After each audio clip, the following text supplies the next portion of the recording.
नमस्कार मित्रों, आपको मेरे इस चैनल पे स्वागत है।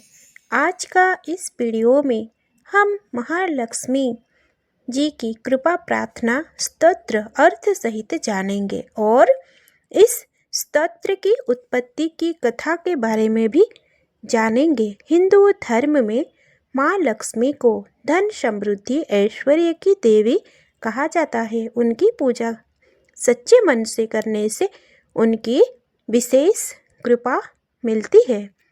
समस्त ऐश्वर्य की अधिष्ठात्री और अपार धन संपत्तियों को देने वाली महालक्ष्मी की आराधना हर दिन करनी चाहिए।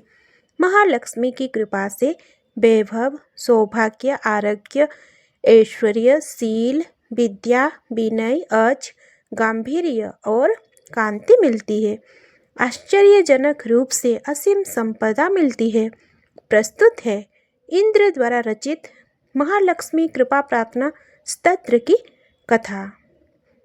एक बार देवराज इंद्र ऐरावत हाथी पर चढ़कर जा रहे थे। रास्ते में दुर्वासा मुनि मिले। मुनि ने अपने गले में पड़ी माला निकालकर इंद्र के ऊपर फेंक दी, जिसे इंद्रदेव ने ऐरावत हाथी को पहना दिया।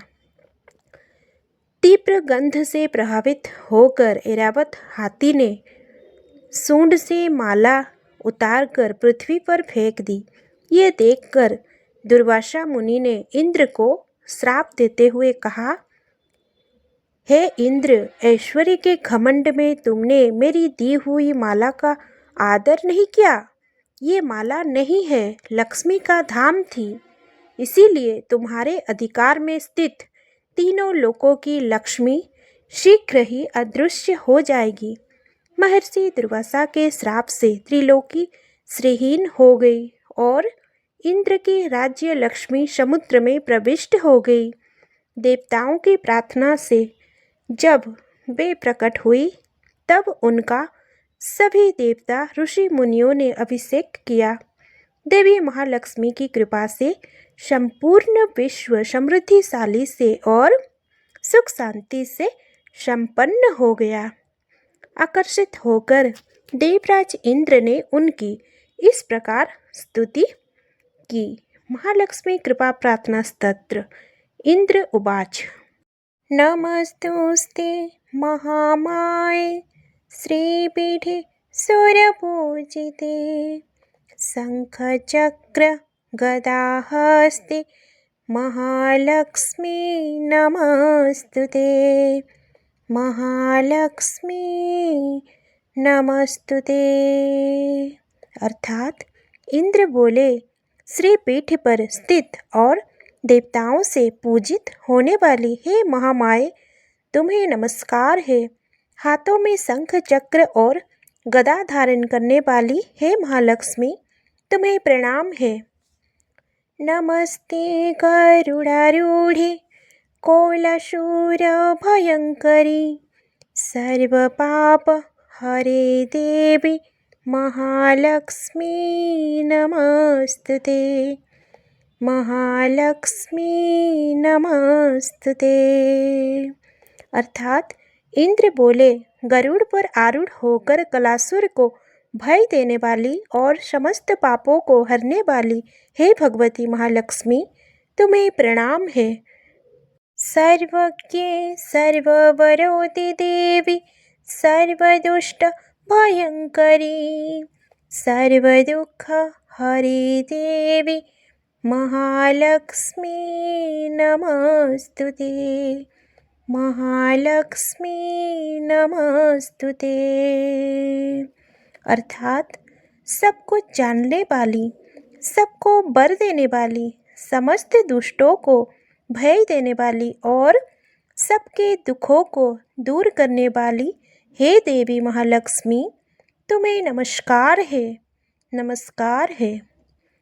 सिद्धि बुद्धि प्रदे देवी भक्ति मुक्ति प्रदायनी मंत्रमूर्ते सदा देवी महालक्ष्मी नमस्तुते। महालक्ष्मी नमस्तुते।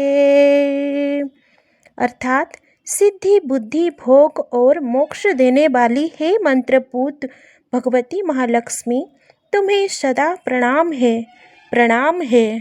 आद्यन्ते रोहित देवी आद्यशक्ति महेश्वरी, योगजे योग शंभुते महालक्ष्मी नमस्तुते, महालक्ष्मी नमस्तुते।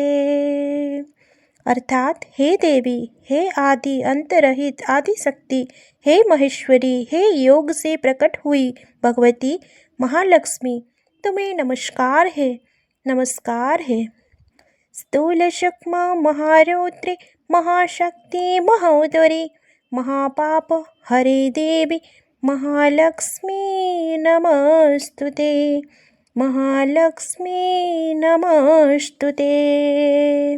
अर्थात हे देवी, तुम स्थूल सूक्ष्म एवं महारुद्र रूपिणी है, महाशक्ति हो, महादरी हो और बड़े बड़े पापों का नाश करने वाली हो। हे देवी महालक्ष्मी, तुम्हें नमस्कार है, नमस्कार है। पद्मासन स्थिते देवी परं ब्रह्म स्वरूपिणी मरमेष्टि जगन्माता महालक्ष्मी नमस्तुते, महालक्ष्मी नमस्तुते। अर्थात हे कोमल के आसन पर विराजमान परम ब्रह्म स्वरूपिणी देवी, हे परमेश्वरी, हे जगदम्बे, हे महालक्ष्मी, तुम्हें मेरा प्रणाम है, प्रणाम है। श्वेतांबरधरे देवी नानालंकार भूषिते जगत्स्थिते जगन्माता महालक्ष्मी नमस्तुते, महालक्ष्मी नमस्तुते। अर्थात हे देवी, तुम श्वेत एवं लाल वस्त्र धारण करने वाली और नाना प्रकार के अलंकारों से विभूषिता हो, संपूर्ण जगत में व्याप्त एवं अखिल लोक को जन्म देने वाली हो। हे महालक्ष्मी, तुम्हें मेरा प्रणाम है, प्रणाम है। स्तोत्र पाठ का लाभ। महालक्ष्म्यष्टकं स्तोत्रं यः पठेत् भक्तिमान्मरः सर्वसिद्धिमवाप्नोति राजं प्राप्नोति सर्वदा। अर्थात जो मनुष्य भक्ति युक्त होकर इस महालक्ष्मीष्टकं स्तोत्र का सदा पाठ करता है, वो सारी सिद्धियां और राज वैभव को प्राप्त कर सकता है। एक काले पठि नित्यं महापाप विनाशनम द्विकालं यः पठि नित्यं धन धान्य शमी नित्यः। अर्थात जो प्रतिदिन एक समय पाठ करता है, उसके बड़े बड़े पापों का नाश हो जाता है। जो 2 समय पाठ करता है, वो धन धान्य से संपन्न होता है। त्रिकालं यः पठि नित्यं महाशत्रु विनाशनम महालक्ष्मी भव नित्यं प्रसन्ना वरदा शुभम। अर्थात जो प्रतिदिन 3 काल पाठ करता है, उसके महान शत्रुओं का नाश हो जाता है और उसके ऊपर कल्याणकारिणी वरदायिनी महालक्ष्मी सदा ही प्रसन्न होती हैं। महालक्ष्मी के स्तोत्र के साथ साथ उनकी 11 नाम जैसा कि पद्मा, पद्मालया, पद्मावनवासिनी, श्री, कमला, हरिप्रिया, इंदिरा, रमा, समुद्र तनया, भार्गवी और जलाधिजा आदि का नाम लेना अत्यंत शुभ और फलदायक माना गया है। तो मित्रों, इसी तरह से देवराज इंद्र माँ लक्ष्मी की कृपा प्रार्थना स्तोत्र की गान करके उनको प्रसन्न किए थे। माँ लक्ष्मी की कृपा से उन्हें धन संपत्ति ऐश्वर्य की प्राप्ति हुई, जो दुर्वासा ऋषि के श्राप से श्रीहीन हो गई थी। ये कोई कहानी नहीं है, ये सत्य है। अगर आप भी लक्ष्मी देवी की कृपा पाना चाहते हैं तो ये कृपा प्रार्थना स्तोत्र को प्रतिदिन घर की पूजा के वक्त पाठ कर सकते हैं। अगर प्रतिदिन ना हो पाए तो आप केवल गुरुवार के दिन भी पाठ कर सकते हैं। मुझे विश्वास है कि आप सभी ज्ञानी गुणी लोग माँ लक्ष्मी के पूजा आराधना करते होंगे, लेकिन फिर भी मैं आप सभी से विनती करती हूँ कि आप सभी इस स्तोत्र का पाठ जरूर करें, क्योंकि इस कलयुग में बहुत लोग अशांत में हैं, परेशानियों से घिरे हुए हैं। इसके लिए माँ लक्ष्मी की कृपा आपको मिलना जरूरी है। माँ लक्ष्मी की कृपा से रंक भी राजा बन सकते हैं। माँ लक्ष्मी की कृपा से आपके धन की कमी, समस्या, परेशानी सब दूर हो जाएंगे। अगर मेरी ये वीडियो माध्यम से कई त्रुटि हो गई है तो क्षमा याचना करती हूँ। और मेरी ये वीडियो आप सभी को अगर अच्छा लगा तो धन्यवाद। आप सभी को ऊपर माँ लक्ष्मी की कृपा सदैव रहे, इसी के साथ ही मैं इस वीडियो को समाप्त करती हूँ। जय माँ लक्ष्मी, जय माँ लक्ष्मी, जय माँ लक्ष्मी।